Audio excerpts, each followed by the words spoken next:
നമ്മൾ പെമ്പിളെടുത്തേ കുഞ്ഞിനെ എല്ലാവരും പറയും നല്ലോണം പഠിക്കണം, പഠിച്ചില്ലെങ്കിൽ എവിടെയെങ്കിലും കെട്ടിച്ചു വിടുമ്പോൾ അവിടെ പോയി അടുക്കളപ്പണി എടുത്ത് ജീവിക്കേണ്ടി വരുമെന്ന്.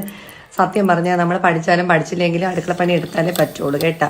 പഠിച്ചാൽ ജോലിക്ക് പോകണം, അടുക്കളപ്പണി എടുക്കണം. പഠിച്ചില്ലെങ്കിൽ അടുക്കളപ്പണി മാത്രം എടുത്താൽ മതി. അപ്പം ഏതാ നല്ലത് ആലോചിച്ച് തീരുമാനിക്കാം.